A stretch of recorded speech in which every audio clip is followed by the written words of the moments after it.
Hello, I'm Estelle Matthews and welcome to Food for Thought, the show that invites thought leaders and experts from the food industry to share their insights on sustainability. Meeting the needs of today without compromising the needs of tomorrow brings its own challenges, questions and opportunities.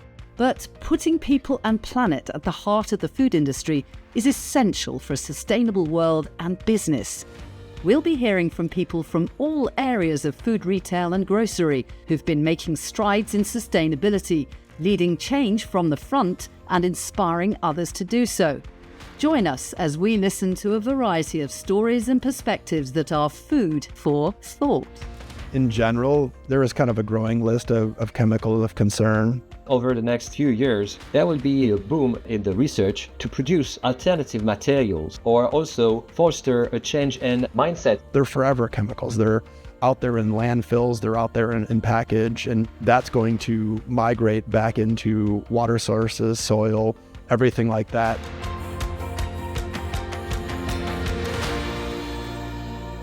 In a world increasingly concerned about human and planet health, there are rising concerns about forever chemicals and their impact on our water systems, the food and drink we consume, and the everyday products we use. One group of chemicals within this arena are known as PFAS. Today I'm joined by NSF's Jerome Logie and Sam Cole to discuss what we mean by PFAS, what should be our biggest concerns, and how grocery can transition to safer materials. So let's start by hearing about our guests.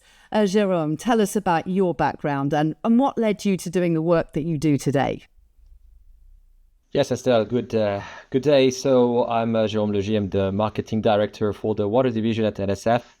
I've been in the water industry, let's say, for a little bit more than 25 years now, in sales and marketing. But what brought me to this role is actually, an overall concern about water quality as a whole, and how I can bring my piece to this building of improving water health. Well, we'll get into detail about your concerns in a moment, but let's hear from Sam. How about you? How did you get into this? Yeah, so my name is Sam Cole, and I am the global director of our food contact evaluation programs here at NSF. I've been with NSF almost 10 years, and really what led me here is, I got my Bachelor of Science degree from Michigan State University, and then went from there into kind of a business and sales role, and worked in that industry for about 15 years, and then really kind of made the transition, said, hey, I want to use the science degree that I got, and kind of look for the opportunity to make the transition and use the experiences I'd kind of gained in the business world and bring that to NSF. And I've been here ever since, and it's just been nice to kind of get involved and be able to partake in things kind of like this. When we talk about forever chemicals, overall food safety and everything along those lines, and it just is something that I'm passionate about. Well, Sam, it's a very broad topic, and before we even begin our discussion, let's get straight into what we consider chemicals of concern really are. So what are PFAS? So, PFAS, really, when we talk, and Jerome, I don't know if I'll let you kind of go next, but really, just in general, when we talk about forever chemicals, we're talking about things like PTFEs or other nonstick chemicals that are being used in a varying of different ways, whether it be in packaging and in plumbing and nonstick coatings on commercial cookware that may be used in a grocery store, and forever chemicals, right? They're not going away. They were originally designed, weren't they, back in the 1930s to be indestructible. But the problem now is that they last forever. What's your take, Jerome? And can you kind of give us a range of products that we're talking about within the grocery field? Well, even let's say on the larger field than only groceries, I would like also to mention that this kind of chemicals are used in a large variety of our, let's say, everyday objects and products. It was used as a fire extinguishing foam on a lot of military bases, as an example. And unfortunately, given their eternal lifespan, they contaminated a lot of aquifers and water masses everywhere on Earth. But on the other hand, they brought a very, how can I say, very large range of advantages. You were talking about anti-sticking cookware and so on, but more than that, in the plumbing industry, etc. So when you go to your favorite DIY store, you will see PTFE, you will see PFAS everywhere actually. Now regarding groceries, I mean one area of concern would be definitely the water that you are consuming, the beverages that you are consuming. Those corporations producing those soft drinks, those bottled water, and so on, they have to be very aware and cautious about the treatment of PFAS. Now, the EPA just announced a couple of weeks ago a very low limit to be respected in drinking water. But it's also the case for all the soft drinks and bottled water. Jerome, can you tell us what we mean by EPA? What does the organization actually do? Well, the EPA is the Environment Protection Agency in the US. So basically, they are putting together all the standards and policies, I would say, related to environmental safety. So in many different domains, so going from waste to energy conservation to water, etc., etc. So we're talking in all water products and specifically bottled water. Can you go into this a little bit deeper about, we're supposedly drinking a nice, fresh, healthy bottle of water, but there's more to it than that. Well, there's more to it indeed. I would say you do have natural waters which are not supposed to be treated. But there might be a concern about PFAS also in those. So while big brands in the world, I mean your favorite brand would have normally installed dedicated treatment to get rid of those PFAS. Now, when you are at home, you are actually cooking using water also at some point, even your pasta or your vegetables.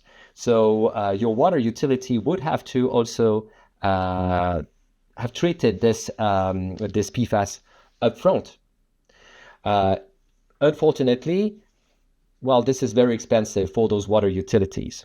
So at some point, it is down to the end user also to make sure that they are safe in a safe environment versus PFAS. I'm talking here about those very famous carafes, pitchers, that are filtering water that you might find also in a grocery store, when you are replacing those cartridges and so on. Well, I would encourage our listeners or viewers actually to replace those cartridges on a very frequent way, very frequent manner here, respecting the guideline provided by the manufacturers. So you can see that on their packaging.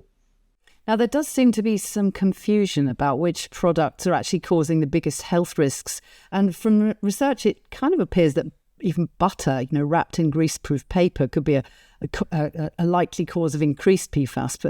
But other research suggests that it's actually things like the cows themselves or the processing that's involved. So there's a lot of concern and not enough research yet, would you say?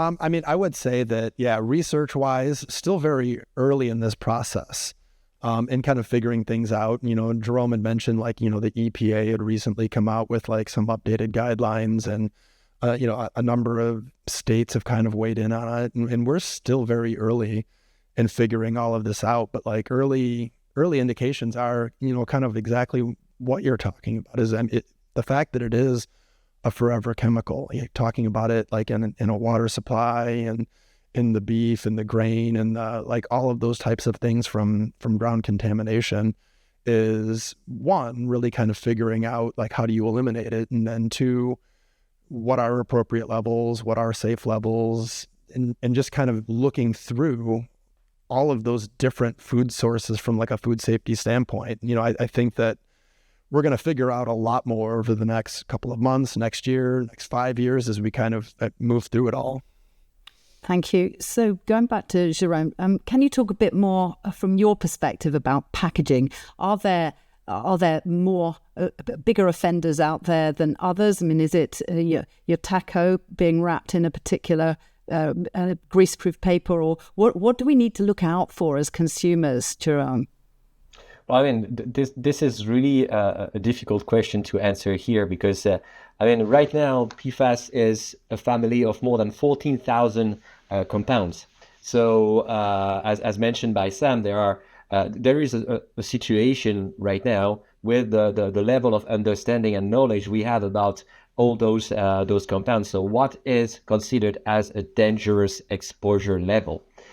So for some PFAS, well, I mean, it has been very well documented. We know the toxicity, the ecotoxicity also of this product. But for others, well, that's kind of difficult because also during the manufacturing process of those packaging themselves, you can have a combination of compounds generating another one potentially. When you are also cooking the butter, which is wrapped in this grease-resistant paper, actually, well, you can also generate, let's say, sub-products or secondary products for which the toxicity hasn't been really assessed. So we are really at the early stages of the study of those compounds. That's also true for the material in contact with food or with drinking water. That's exactly the same. I mean, just to go out of groceries for a second, I mean, you can imagine that processes or materials which are used in drinking water treatment can potentially bring the drinking water into contact with some PFAS, which are there because of the lack of other available materials. That's the same for packaging. So I think that over the next few years, well, there will be basically a boom in the research to produce alternative materials, or also foster a change in mindset. So should the end user, the end consumer, use those pre-packed, let's say, select those pre-packed fruits and vegetables, as an example. There is that's the same as the ban of those plastic bags a couple of years ago in Europe. Okay, so you have only those paper bags now, or you bring your reusable bags. So that's just change in mindset, and the perception of the end consumer would definitely change in the forthcoming years.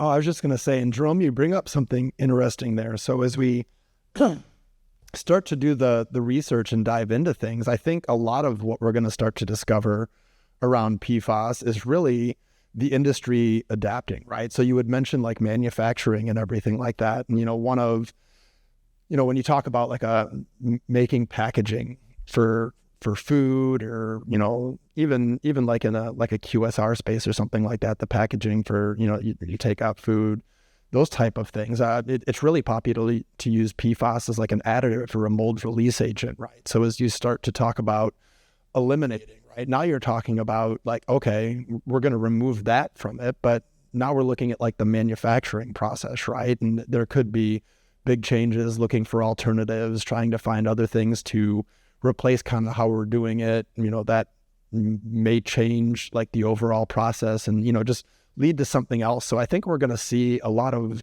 ripple effects, even kind of going back to the non-stick cookware, that we had talked about and stuff like that.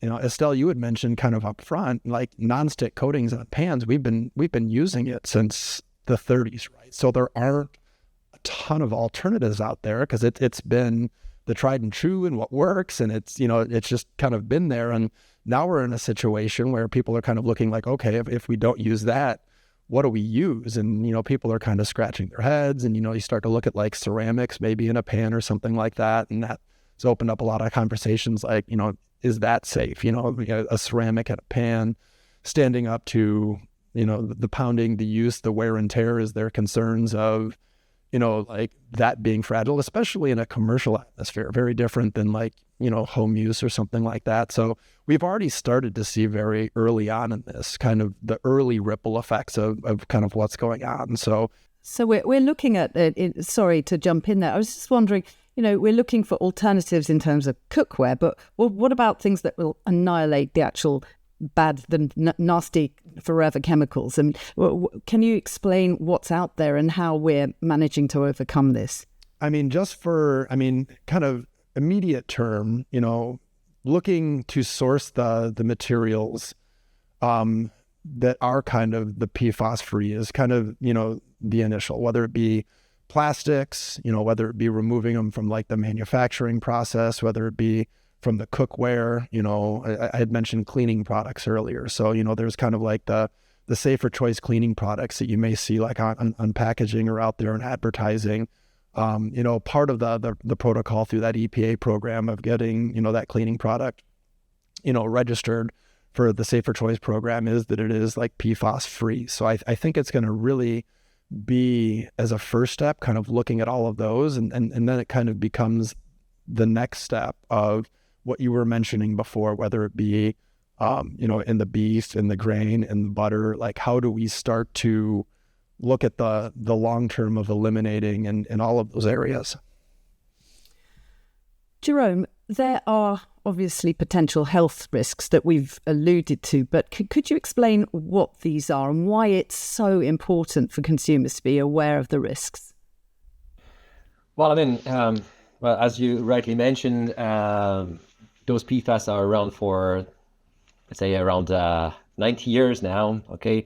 But only during the recent years, science has been able to characterize what are the side effects potentially on the human health.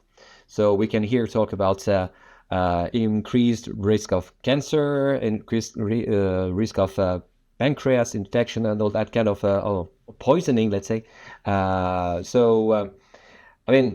It's still early stages for this research, to be frank with you, because now there's a focus on those ethanol chemicals. So it's better safe than sorry. Okay, in this case, and so there is a kind of caution principle which is ongoing right now. And when you look also at the level of contamination on those artificial contaminants everywhere on Earth, not adding to that contamination is of paramount importance. For decades, you had those industrials manufacturing those compounds, which are now looked by the public opinion as okay, so very bad polluters, etc. Well, this is not necessarily the case because there was a lack of a better solution.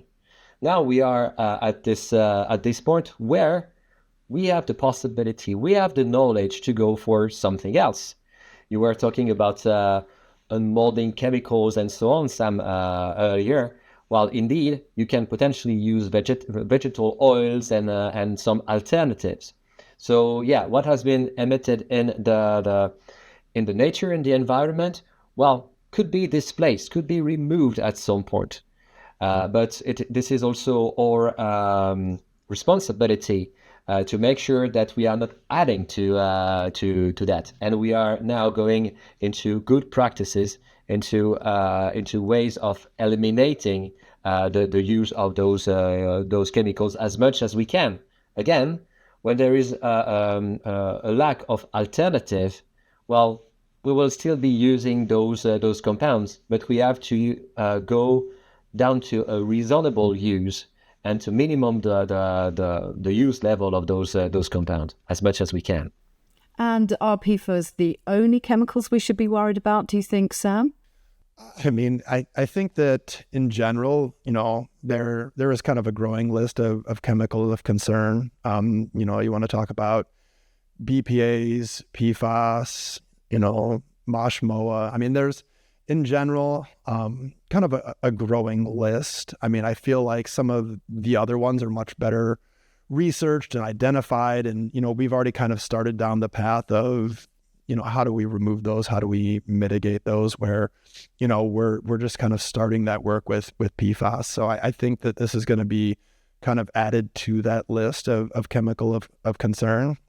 And, I think it's going to be somewhat of a long process, right? Because, what Jerome was just talking about and been talking about is mitigating right now, right? Like removing PFAS from, that butter packaging or whatever it may be. And that's kind of step one in slowing or stopping. But kind of back to what Jerome was talking about early on is you've kind of got this cycle now, right? Like they're forever chemicals. They're out there in landfills, they're out there in package, and, that's going to migrate back into water sources, soil, everything like that. And then it's kind of recycled back around into the manufacturing process, agriculture, all of those type of things. So, we're going to have to look at, okay, now how do we pull that back out? How is that being processed? And, I think as we continue to get more information and we look at all of these different processes, it starts by stopping what we're doing now. But then, like, how do we go in and reverse it? And it also sounds like at this stage, particularly the food industry is creating kind of more questions than answers. Would you agree?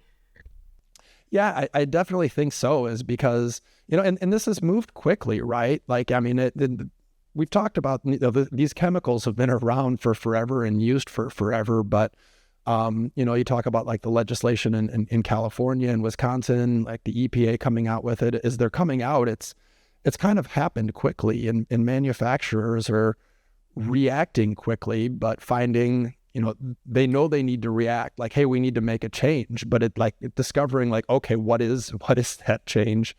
And there aren't, I don't want to say there aren't a lot of good answers, there are answers, but I mean, they're not quite as popular or prevalent, or, so it's really going to kind of be, that's also going to be part of this process, is how do we, where do we go from here?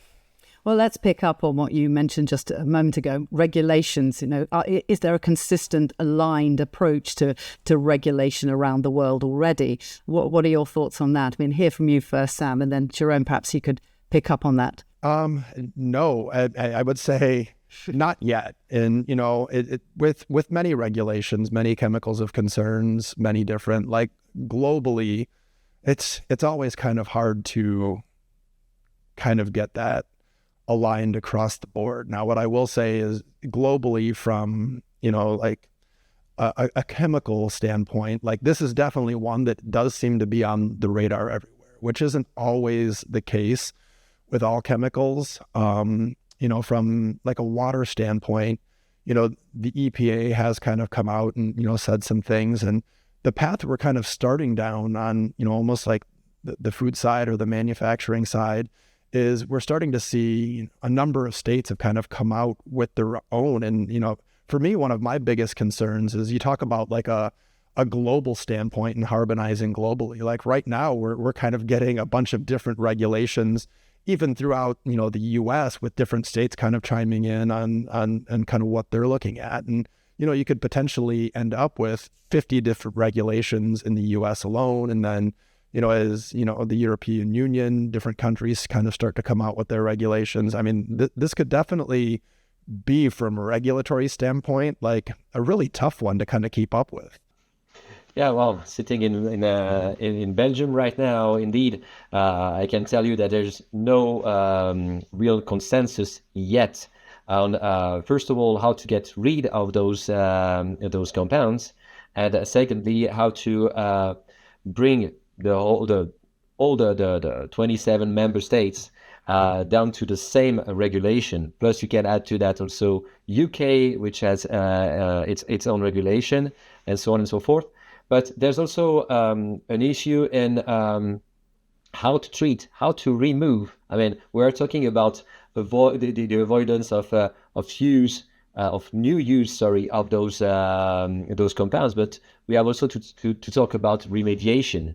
Sam, you were talking about landfills as an example. Yes, this is a great example here. So what do we do about our wastes, which are already in landfills. When we are removing PFAS from a water source, which will be used by the end user, what do we do with those filters that you have in the famous carafes or pitchers? And these are questions which are not entirely answered yet. And to come with a global answer to that, well, that would be also through researches and so on, because you don't want to create another issue next to the first removal of those PFAS from the water, from the products, and so on, or from the processes. Because, well, what will happen to some of those PFAS when they get incinerated? Would the result be worse? Well, I mean, these are, let's say, questions which are currently being answered by research, but we are still at the very early stages, as we said earlier. So, yeah. Well, the other thing is, of course, about education and responsibility. What do we think suppliers to grocery and supermarkets should be doing to prepare for and support the development of safer alternatives? Of course, there are many questions, but do they have a responsibility, do you think, the suppliers themselves? Sam, let's hear from you. I would say absolutely. As we kind of talked through this, and, I had mentioned earlier that even when, whether you're looking at like some type of a plastic bottle or container or something along those lines, or, we've even talked about the agricultural supply chain providing grocery stores. I mean, I think that in order to get a handle on this, we're going to have to look at all of the different steps along the way, because otherwise, I'd made mention earlier, to just no intentionally added PFAS, and somebody kind of takes all of those steps to make sure, like, okay, we haven't included any of those chemicals in this, and then all of a sudden you do some like spot testing or something like that to check, and that there is a contamination that's coming in, either, if it's in a food, like, okay, is it in the packaging, or, did it come from the actual soil where something was grown, and you start to kind of go back and look at that. And, that also, I not only from like a supplier standpoint, but I guess also you think about, we're starting to see a lot of like PFAS-free claims and everything like that. And, we were just talking about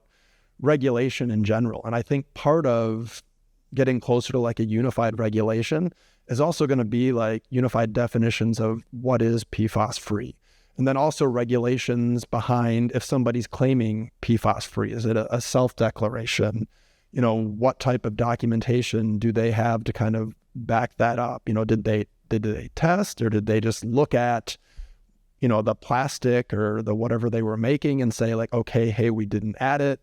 And when you talk about forever chemicals, there's, you talk about supply chain again and the responsibilities. There's lots of areas where those chemicals can kind of work their way into it. So, when you talk about suppliers, regulations, self-declarations, and all of these pieces kind of start to come together in a supply chain, and then you see PFAS free, I think there's going to be a lot kind of going on in that world as well. And I suppose it's very important as well not to demonize certain food types, for example. And, the point is more to highlight that we need more testing, and so perhaps more targeted monitoring. What are your thoughts, Jerome? Well, targeted monitoring would be indeed one of the solutions, but you don't want either to increase the selling price for the end user. So, we are talking about parts per trillion sometimes. So it's a very, very small quantity, which lead to some very expensive investments also for laboratories, which will obviously percolate down to the selling price of the products. So again, just to go on what Sam said, we also have to make sure that the source of those PFAS is understood, that the definition is a common one, and there is no good answer so far. But I would say that education also of the end user would help the industry change. So meaning that if you recall, maybe 30, 40 years ago, there was some concern about phosphate in washing powders. a few of those brands, a few of those manufacturers claim to be phosphate-free or no intentionally added phosphate. And all of a sudden, there has been a change in mindset from also the end users who picked the phosphate-free washing powders. And I think that through the education of these end users on what PFAS is, how it can basically be harmful to their health, to their children's health, there will be a shift also in the industry. There will be an acceleration of the research, an acceleration of the discoveries on those alternatives and so on. So we've talked about what groceries and supermarkets should be doing to prepare for and support the development of safer alternatives. But for the individual themselves, what can the consumer do? What should they be aware of, and how can they make a contribution? So, I mean, I think the first thing, and we've talked a little bit about education, but I mean, I think it starts with some consumer education as to, what a PFAS is, what type of products have it, and so many do at this point. So, I think it just kind of starts to become familiar with what's out there and what the alternatives are, starting to look for kind of the PFAS free, right? Because we've talked, perpetuating the PFAS, the forever chemical. Like the more we purchase products that contain it and then end up in a landfill, we talk about like the cycling of the forever chemical, right? So I think it starts with being aware of what it is and what's out there, how you kind of avoid purchasing or bringing those chemicals home in products that you're getting. And then, that kind of helps to mitigate. Jerome was talking about, just like the cyclical nature and, the being aware and, how you start to mitigate like post using the chemical actually in manufacturing. Just the cleanup of landfills, the removal, and the less that we're putting the chemical out there, the more we can kind of start to look at just the removal from the environment in general. Yeah, I think, Sam, you're right. I mean, education is going to be part of this. But Jerome, it's difficult, isn't it? Because it's a different message that you're trying to get consumers to take up. It's not just about healthy versus unhealthy food. So there are a number of layers here for which the education process is absolutely paramount. Yes, you're right. And I would say that on the other hand, this is also the end user's responsibility to choose the right alternative. When I'm saying that, the individually packaged apples or pears or bananas or whatever. I mean, if you choose this alternative versus an unpacked one, actually, you are basically also potentially contributing to this cyclical, let's say, contamination as we spoke about earlier. So it's also a change in our personal way of purchasing also groceries. That's of paramount importance here. So let's try and just think for a moment about future predictions then for safer, more sustainable products. Well, I mean, PFAS are substances of concern. That's absolutely clear.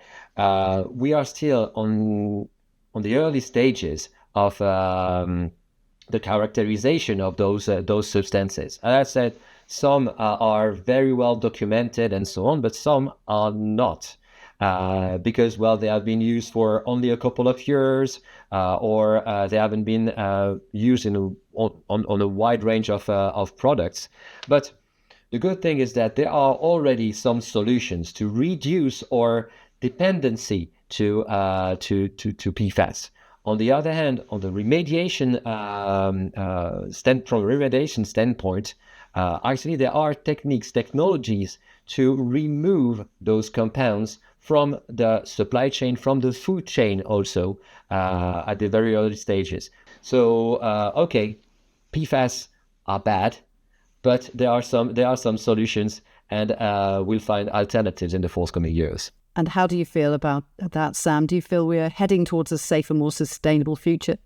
I do. And I think it starts with kind of what we've been talking about is the identification, right? Like, this has come up relatively quickly. It's been talked about quite a bit and people are reacting, right? So that idea of like, okay, it starts with the eliminating of the PFAS chemicals, both in products itself, in the manufacturing process and processing facilities of the foods that we eat, and the nonstick on the pans, and eliminating those things. And I think we'll start to find those good alternatives, right? We haven't been looking. Like we talked about the fact that like nonstick coating on a pans have been around for 70 years. There hasn't been a lot of need to look for alternatives because it's been so reliable. So I think as we start to look at the next step, it starts with the mitigation, more sustainable packaging, paper packaging. Jerome had mentioned earlier, like, vegetable oils, like, there are things out there. So we start with that. We decrease and eliminate the use of it now. And there's going to be a whole future wave of like things we can kind of use behind this and in place of it. It's just going to be, a little bit of an evolution to get there. And as people start researching into those alternatives, we're going to start to see those kind of come in, take over, replace, and then it just kind of starts the process of moving forward. Well, thank you both for your extremely insightful thoughts on this very broad topic. And it sounds like there's hope for the future. So thank you both very much for contributing today. Absolutely. Thanks for having us. The speaker views are their own and may not necessarily reflect the views of NSF or any of its affiliates.